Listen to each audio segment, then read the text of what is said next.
नमस्कार दोस्तों। जिस शख्स को 72 घंटे पहले सलाखों के पीछे होना चाहिए था, जिस शख्स के हथियारबंद दस्ते के खिलाफ अब तक पुलिस की सख्त कार्रवाई होनी चाहिए थी, जिसके हथियारबंद गुर्गे सलाखों के पीछे होने चाहिए थे, जिसके सारे हथियार अब तक जब्त होने चाहिए थे, जिसके खिलाफ राजस्थान के 2 मुस्लिम युवकों को गो तस्करी के शक में अगवा करने, बुरी तरह से पीटने और उन्हीं की बलेरो गाड़ी में जिंदा जलाने के आरोप हो, एफआईआर दर्ज हो, राजस्थान पुलिस जिसकी तलाश कर रही हो, वो शख्स अंडरग्राउंड है, लापता है, अनट्रेसेबल है। और उस शख्स को बचाने के लिए वीएचपी और बजरंग दल के लोग कमर कसकर मैदान में आ गए। कहीं नारेबाजी हो रही है, कहीं प्रदर्शन हो रहा है और कहीं ऐलान हो रहा है कि अगर इस शख्स के खिलाफ पुलिस ने अपनी कार्रवाई तेज की, इसे दबोचा, तो हरियाणा में जिले जिले में महापंचायत होगी, राजस्थान में महापंचायत होगी, आंदोलन करें। कौन है यह शख्स जो बीते 72 घंटों से कुख्यात हो रहा है, चर्चा में?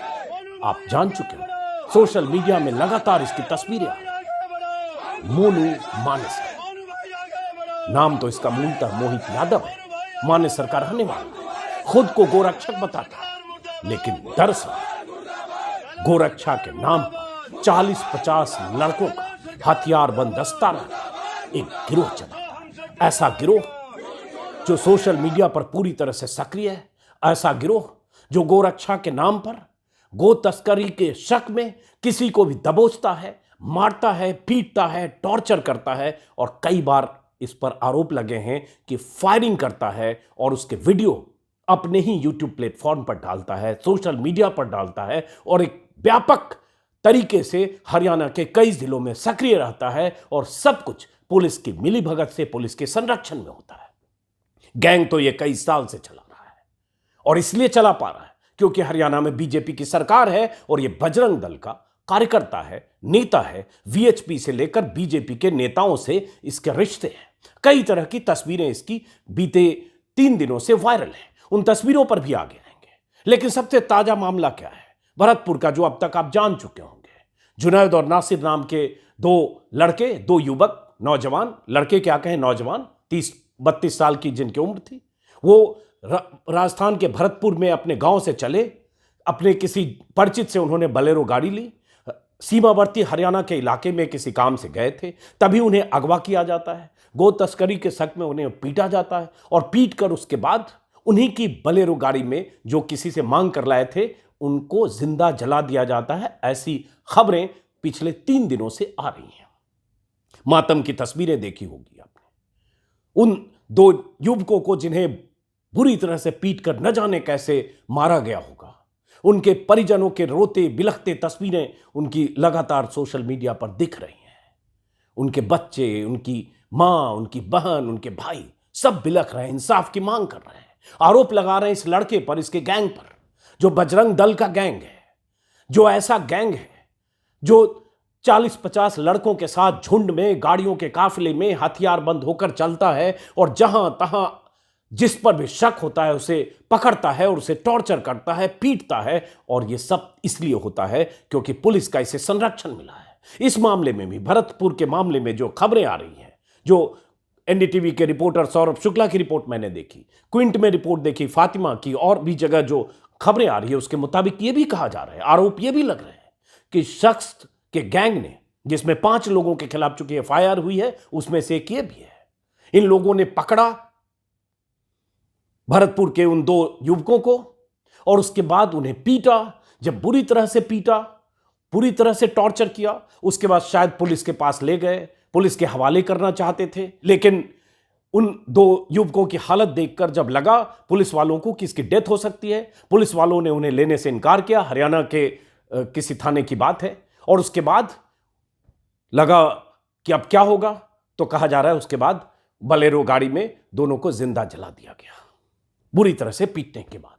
ये खबरें आ रही हैं, एफआईआर में नाम दर्ज है इसका, लेकिन उसके बाद ये लापता है, अंडरग्राउंड है। उससे पहले, अंडरग्राउंड होने से पहले, इसने खुद अपने बचाव में अपने को बेगुनाह साबित करते हुए या बेगुनाह होने का दावा करते हुए इसने सोशल मीडिया में, अपने फेसबुक पेज पर इसने वीडियो डाला और वायरल किया कि यह बेगुनाह है, यह उस वक्त होटल में था।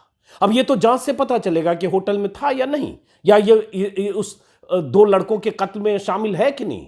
लेकिन एक शख्स पकड़ा गया है जिससे पूछताछ में पुलिस जानकारी जुटा रही है। जो पकड़ा गया है वो भी इसके गैंग का सदस्य माना जाता है। रिंकू सैनी उसका नाम है। उसके साथ भी इसकी कुछ तस्वीरें हैं। जो ड्राइवर है पुलिस के शिकंजे में। लेकिन अब क्या हुआ है जो मैं आपको बताने जा रहा हूं, इसको बचाने की कोशिश, और बचाने की कोशिश के तहत वीएचपी की प्रेस कॉन्फ्रेंस, वो नारेबाजी, जो नारेबाजी कुछ प्रदर्शनकारी कह रहे हैं जो हमसे टकराएगा चूर चूर हो जाएगा, जो कह रहे हैं गोरक्षकों के सम्मान में हम हिंदू मैदान में। तस्वीरें आप स्क्रीन पर देख रहे हैं। मोनू भाई आगे बढ़ो, हम तुम्हारे साथ हैं। कौन मोनू भाई? मोनू भाई वो जो 7-8 सालों से हरियाणा के कई जिलों में गोरक्षा के नाम पर गैंग चला रहा है, और इस गैंग की अनुमति पुलिस ने और सरकार ने दी हुई है। न दी होती तो ऐसा कैसे मुमकिन था जिसके पास 8-10 ऐसे हथियार हो, जो स्क्रीन पर आप हथियार की तस्वीरें देख रहे हैं। अब इसमें कौन सी लाइसेंसी है, कौन बिना लाइसेंस के है, कौन कैसा हथियार है, ये जांच पुलिस करे। लेकिन अगर ऐसी गुंडागर्दी करने वालों को कुछ लाइसेंस मिले भी, इसको या इसके गिरोह के किसी सदस्य को, वो भी सवाल है कैसे लाइसेंस मिल गया। जो सरेआम इस तरह से सड़कों पर किसी का पीछा करता है, फायरिंग करता है और कहता है हम गो तस्करी रोक रहे हैं, और उसके आधार पर जहां तहां अपराध की घटनाओं को अंजाम देता है, कानून को अपने हाथ में लेकर, जैसे हरियाणा सरकार ने इसे ठेका दे दिया हो, इसे आउटसोर्स कर दिया हो कि तुम जो मर्जी करो, और वही काम कर रहा है बीते कई सालों से। इस बार जब संगीन मामला दो लड़कों के, दो युवकों को जलाने का आया है, तब इसकी तलाश हो रही है। अब उस तलाश में भी एक पेच है। दर्ज हुई है एफआईआर राजस्थान पुलिस की तरफ से भरतपुर में, और हरियाणा की तरफ से कहा जा रहा है अब हरियाणा पुलिस एक पुराने मामले में इसकी तलाश कर रही है। और वो पुराना मामला क्या है, आज इंडियन एक्सप्रेस में देखा, जिसमें कहा जा रहा है कि गुरुग्राम की पुलिस इसे एक पुराने मामले में तलाश रही है कि पटौदी में एक झगड़ा और मारपीट हुआ था। जो झगड़ा या हिंसा मारपीट जो भी 6 फरवरी को हुई, पटौदी के बाबर शाह कॉलोनी में 2 समुदायों के बीच हिंसा हुई थी, जिसमें 4 लोगों को चोटें आई थी, एक लड़के को गोली लगी थी। पुलिस ने दोनों तरफ से क्रॉस फायरिंग की एफआईआर दर्ज की, और गुरुग्राम के पुलिस अधिकारियों के मुताबिक आरोपियों के साथ मनु के खिलाफ भी हत्या के प्रयास का मामला दर्ज है। आरोपी है, मौका वारदात पर गोली चलाते हुए उसका वीडियो सामने आया है। कई टीमें उसकी तलाश कर रही है, लेकिन लोकेशन नहीं मिला। लोकेशन उस आदमी का नहीं मिला जो 2 दिन पहले अपना वीडियो खुद ही जारी कर रहा था, जो डंके की चोट पर कह रहा था हम सारे अधिकारियों के साथ संपर्क में। अब सवाल उठता है, जब मोनू के खिलाफ भरतपुर में राजस्थान की पुलिस ने 2 युवकों की हत्या के मामले में एफआईआर दर्ज किया है कि उनको अगवा करके 5 लड़के थे और लोग कुछ हो सकते हैं शामिल, और उसके बाद मारा पीटा गया और बलेरो में लाश मिली। लाश क्या, नरकंकाल मिला, पूरी तरह से जली हुई गाड़ी में। उसके बाद हरियाणा पुलिस का पुराने मामले में इसकी तलाश करना, अगर वो मामला 6 फरवरी का है तो फिर आप 18 फरवरी को उसकी तलाश कर रहे हैं, उसकी कोई वजह होगी। 19 फरवरी को तलाश कर रहे हैं, उसकी कोई वजह होगी। 6 फरवरी की घटना के बाद 12 दिन या 11 दिन के बाद पुलिस क्यों सक्रिय हुई, हरियाणा पुलिस? तो यह सवाल उठ रहा है, कहीं हरियाणा पुलिस ये तो नहीं चाहती है कि राजस्थान पुलिस के शिकंजे में आए, राजस्थान पुलिस हत्या के मामले में मोनू को दबोचे, उससे पहले हरियाणा पुलिस उसे गिरफ्तार कर ले। ऐसी कहानियां बीजेपी शासित सरकारों में होती रही है। तो कहीं हरियाणा पुलिस उससे पहले दबिश देकर गिरफ्तार करने की वजह हरियाणा पुलिस की ये तो नहीं है। यहां मंशा पर सवाल है। लेकिन असली बात वो है कि मोनू बीते 6-7 सालों में गोरक्षक बनकर या गोरक्षा के नाम पर ऐसा गैंग बनाकर कैसे सक्रिय था कि पुलिस के सारे अधिकारी, कमिश्नर से लेकर थानेदार तक, सबके संपर्क में ये मोनू मानेसर रहता था। सबके साथ इसकी तस्वीरें परसों भी मैंने वीडियो में दिखाया था आपको। और उन्हीं संपर्कों के दम पर या तो पुलिस वाले इसके दबाव में रहते हैं, या पुलिस वालों ने इसे इतनी तरजीह दे रखी है कि मोनू जैसे चाहे वैसे हरियाणा के कुछ जिलों में सक्रिय रहे। और इसकी जो तस्वीरें, वीडियो जो सोशल मीडिया पर मैंने देखी, हैरानी है। अपने यूट्यूब पर भी अपलोड करता है, 2 लाख से ज्यादा इसके सब्सक्राइबर हैं। ऐसे पीछा करता है किसी गाड़ी का, जैसे लगता है ये कोई एसटीएफ का मुखिया हो, एसपी या इंस्पेक्टर। ये आजादी इसे दी किसने? और ये कानून अपने हाथ में लेकर कोई आदमी ऐसे हथियारबंद दस्ते के साथ प्राइवेट आर्मी बनाकर कैसे हरियाणा के कई जिलों में सक्रिय है? और डंके की चोट पर तस्वीरें गवाह है। ये तस्वीरें मैंने पहले भी दिखाई थी परसों के वीडियो में। बल्कि कुछ तस्वीरें ऐसी भी है जिस तस्वीर में ये हैरानी हुई वो तस्वीर देखकर कि अमित शाह देश के गृह मंत्री उनके साथ भी इसकी तस्वीर है, और ये तस्वीर इसने खुद ट्विटर पर पोस्ट की है। हालांकि बाद में इसने उस तस्वीर को हटा दिया, अमित शाह के साथ इसने अपनी तस्वीर को, लेकिन इसकी तस्वीर फिर अमित शाह के साथ भी है। इसकी तस्वीर जो केंद्रीय सूचना प्रसारण मंत्री हैं अनुराग ठाकुर, उनके साथ भी है। इसकी तस्वीर गुड़गांव के कमिश्नर के साथ भी, बहुत सारे पुलिस वालों के साथ तस्वीर है। लेकिन परसों जब मैंने वीडियो बनाया और कुछ लोगों ने लिखा कि वो तस्वीर हो सकता है कि फोटोशॉप हो, क्योंकि अमित शाह से कैसे मिला होगा तो फोटोशॉप हो सकता है। तो मैंने यूट्यूब से फिर वो 2 तस्वीर हटाई, पता नहीं फोटोशॉप हो, लेकिन फिर देखा ट्विटर पर किसने खुद अपलोड किया। तो ऐसी तस्वीरें खिंचवाकर या ऐसे लोगों के साथ मिलकर अपना ये दबदबा कायम करता है। अब बात यह आ रही है कि इसे बचाने की जैसी कोशिश हो रही है। भाई जांच पुलिस करेगी कि ये था या नहीं था, इसके गिरोह का कोई सदस्य था, या जैसे रिंकू सैनी जो पकड़ा गया है, जो पुलिस की पूछताछ में कुछ जानकारी दे रहा होगा, या जिससे पुलिस जानकारी लेने की कोशिश कर रही है, उससे क्या रिश्ता है, उसकी भी तस्वीरें हैं। तो ये जांच का विषय है। पहले इसको क्लीन चिट देकर मोनू भाई संघर्ष करो, हम तुम्हारे साथ हैं, नारे लग रहे हैं। इतना ही नहीं, अब ये भी है कि जैसे वीएचपी, चूंकि वीएचपी बजरंग दल सब भाई भाई हैं, वीएचपी के कुछ नेताओं ने प्रेस कॉन्फ्रेंस किया है, वीडियो स्क्रीन पर देख रहे हैं आप, जिसमें वीएचपी के नेताओं ने कहा है कि अगर बिना सबूत के गिरफ्तार करेंगे तो हम आंदोलन करेंगे, महापंचायत करेंगे। सुनिए जरा क्या कह रहे हैं। ये जो 2 व्यक्तियों की डेड बॉडी का मिलना और 2 एफआईआर होना, एक अपहरण की, दूसरी ये डेड बॉडी की, और गो रक्षकों का नाम लिया जाना बिना साक्ष्यों के आधार पे, बिना एविडेंस कलेक्ट किए, बिना इन्वेस्टिगेशन किए, तो ये बिल्कुल गलत है। ये तो राजनीतिक दुर्भावना है, और राजस्थान सरकार इसका राजनीतिक कहीं ना कहीं लाभ लेना चाहती है कि हमारे जो गो रक्षक हैं उनका नाम कोई भी व्यक्ति मुस्लिम लड़के ने ले दिया और उनको एफआईआर में नाम लेने से ही क्या वो अक्यूज बन गए? नहीं बनते। अगर गोरक्षकों को बिना सबूतों के आधार पर कोई अरेस्ट करेगा, और ऐसे इस चीज को विश्व हिंदू परिषद बिल्कुल इस पे आंदोलन करेंगे हम। एक तरफ वीएचपी का यह कहना कि हम आंदोलन करेंगे, महापंचायत करेंगे, दूसरी तरफ बजरंग दल के लोगों का, उसमें भी वीएचपी के लोग हैं, नारेबाजी करते हुए प्रदर्शन करना, जो हमसे टकराएगा चूर चूर हो जाएगा। तीसरी तरफ हरियाणा पुलिस की अचानक तलाश, जो हरियाणा पुलिस चाहती तो इसे गिरफ्तार पहले कर सकती थी, क्योंकि इसके खिलाफ पहले भी मामला है। किसी एक युवक का अभी 20 जनवरी के आसपास एक हत्या हुई थी, वारिस नाम के एक युवक की। हालांकि उस पर लिपापोती करने की कोशिश की गई, क्योंकि वो तस्कर था, उसकी पिटाई तो हुई, लेकिन वो एक्सीडेंट में भागते हुए मारा गया। कई तरह की थ्योरी आई, लेकिन उसके बाद भी उसका वीडियो है जिससे लग रहा है कि उसको पकड़ा गया, बुरी तरह से पीटा गया, और उसके बाद उसकी मौत हो गई। उस मामले में भी इसका नाम परिजनों ने लगाया, आरोप लगाया, और एक तो गुड़गांव पुलिस खुद मान रही है कि पटौदी में कहीं हिंसा में शामिल था, और ये मौके पर इसके वीडियो है, और ऐसे दर्जनों 50 वीडियो इसको सबूत है।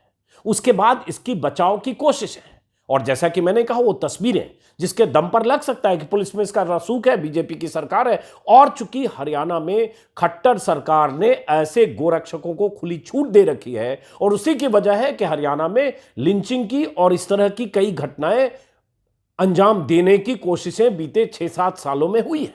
उसकी वजह यह है कि लोगों को लगता है बीजेपी की अपनी सरकार है, गोरक्षा के नाम पर ऐसा है गिरोह बना लो, गैंग बना लो, और उसके बाद जो मर्जी करते रहो, पुलिस तो अपनी है।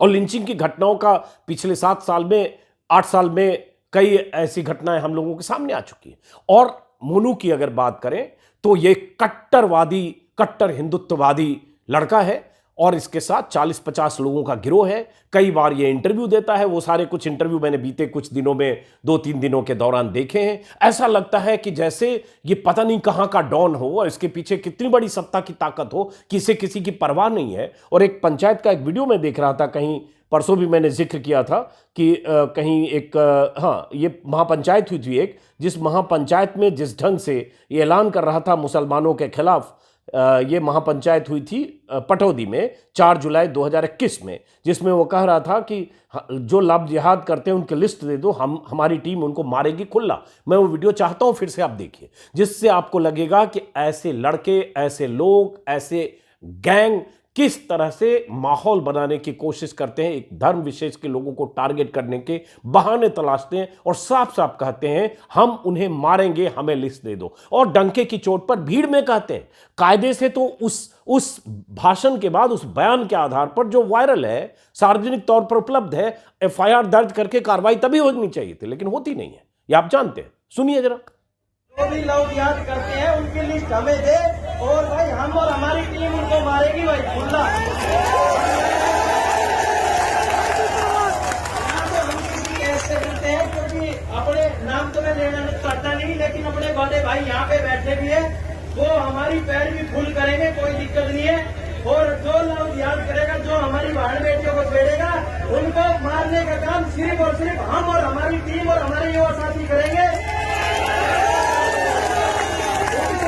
कोई कंप्रोमाइज नहीं है, जो अपने धर्म पे अपने दुआएं देंगे और उनको सिर्फ और सिर्फ मारने पे ही हमारा समाधान। अब ये खुद कह रहा है, खुद जिस ढंग से कह रहा है कि हमें लिस्ट दे दो, हम उनको मारेंगे। पहले तो लव जिहाद अपने आप में एक कंस्पिरेसी थ्योरी है, और ये एक बहाना मिल गया कि अगर किसी मुस्लिम लड़के ने किसी हिंदू लड़की से शादी की तो लव जिहाद हो गया, और उसके बाद उसको पकड़ो, उसको मारो, उसको जो मर्जी करो, इसकी छूट इन्हें सत्ता प्रतिष्ठान से है, ऐसा ये मानकर चलते हैं। इसलिए इन्होंने ऐलान कर दिया कि हम मारेंगे, हमें लिस्ट दे दो, हम इसका और कोई समाधान नहीं है, भाषणों से समाधान नहीं होगा, उन्हें मारना पड़ेगा। तो जाहिर है कि इस तरह के लड़के, इस तरह के गैंगस्टर, गुंडे, मैं बार बार गैंगस्टर और गुंडे बोल रहा हूं क्योंकि अगर गो तस्करी होती है, गो तस्करों के खिलाफ कार्रवाई करने का अधिकार पुलिस को है। वो सबूत के आधार पर, जांच के आधार पर, या जो भी पुलिस की कार्रवाई जैसे भी होती है, जो उसका एक तरीका होता है, कानूनी तरीका, उस दायरे में रहकर पुलिस कार्रवाई करे।